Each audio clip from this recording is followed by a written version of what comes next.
Shalom, selamat pagi. Saya Idayanti Pindan, NIM 21704014.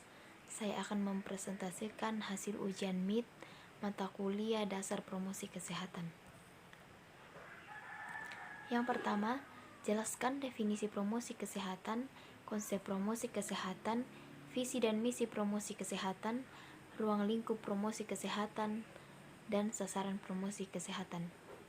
Definisi promosi kesehatan adalah proses dalam upaya pemberdayaan masyarakat untuk dapat memelihara dan meningkatkan kesehatannya. Konsep promosi kesehatan adalah upaya memasarkan, menyebarluaskan, mengenalkan kesehatan sehingga masyarakat menerima dan mengenal upaya-upaya kesehatan dan mau berperilaku hidup sehat. Visi dan misi promosi kesehatan. Visi promosi kesehatan mau memelihara dan meningkatkan kesehatannya, mampu memelihara dan meningkatkan kesehatan, mau dan mampu mencegah, melindungi diri dari gangguan-gangguan kesehatan. Misi promosi kesehatan. Advokat untuk mengevaluasi para pengambil keputusan di berbagai sektor agar mendukung program kesehatan masyarakat. Mediate atau menjembatani untuk menjadi jembatan yang menjalin kemitraan dengan berbagai program dan sektor yang berkaitan dengan kesehatan. Enable atau memampukan untuk memberikan kemampuan kepada masyarakat agar mampu memelihara dan meningkatkan kesehatan.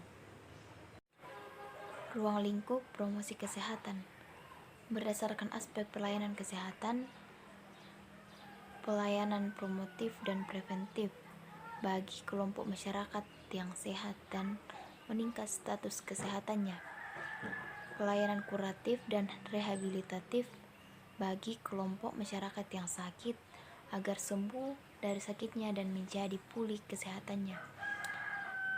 2. Berdasarkan pada tatanan pelayanannya.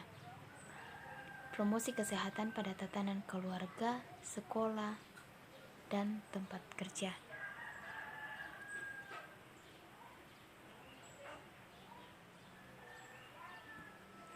Sasaran promosi kesehatan.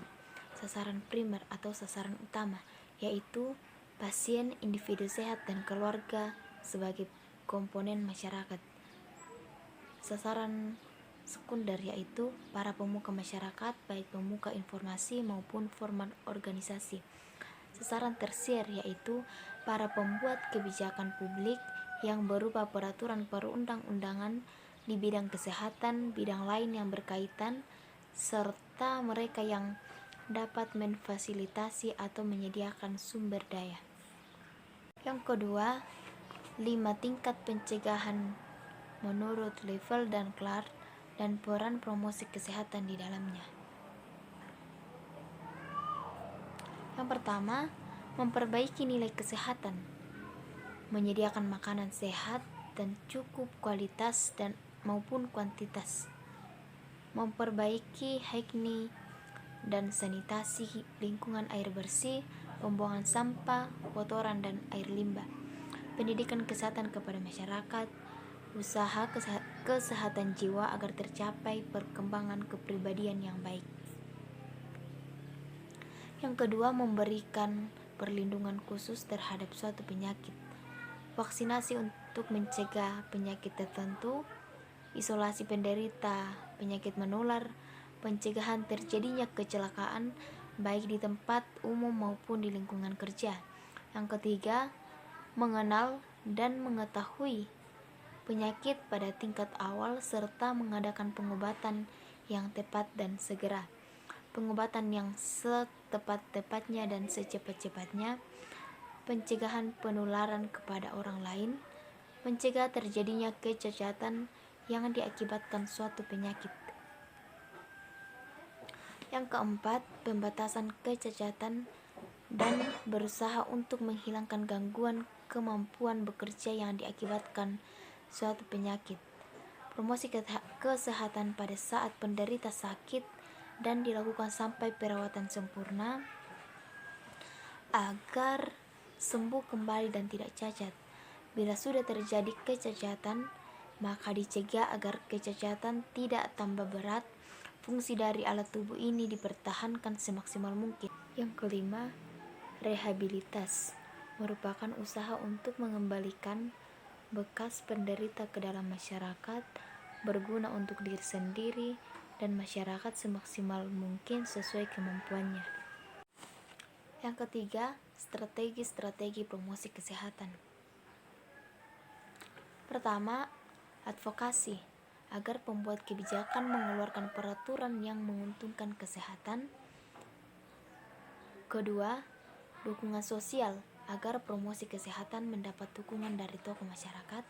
Ketiga, pemberdayaan masyarakat agar masyarakat mempunyai kemampuan untuk meningkatkan kesehatan. Yang keempat, teori perilaku, pengetahuan, sikap, dan tindakan dalam promosi kesehatan. Yang pertama, pengetahuan. Pengetahuan adalah hasil penginderaan manusia atau hasil tahu seseorang terhadap objek melalui indera yang dimilikinya. Ada 6 tingkatan pengetahuan, yaitu tahu, memahami, aplikasi, analisis, sintesis, dan evaluasi. Yang kedua, sikap. Sikap adalah respon tertutup seseorang terhadap stimulus atau objek tertentu yang sudah melibatkan faktor pendapat dan emosi, senang, tidak senang, setuju, tidak setuju, baik, tidak baik. Fungsi sikap belum merupakan tindakan reaksi terbuka atau aktivitas, tetapi merupakan predisposisi, perilaku atau tindakan, atau reaksi tertutup. Yang ketiga, tindakan atau praktik merupakan tindakan nyata yang dilakukan. Ada 3 tingkatan tindakan atau praktik, yaitu praktik terpimpin, apabila individu telah melakukan sesuatu tetapi masih tergantung pada tuntunan atau menggunakan panduan. Yang kedua, praktik secara mekanisme, apabila individu telah melakukan atau mempraktikkan sesuatu hal secara otomatis. Yang ketiga, adaptasi, tindakan yang sudah berkembang, artinya yang dilakukan tidak hanya rutinitas atau mekanisme saja, tetapi sudah dimodifikasi atau lebih berkualitas.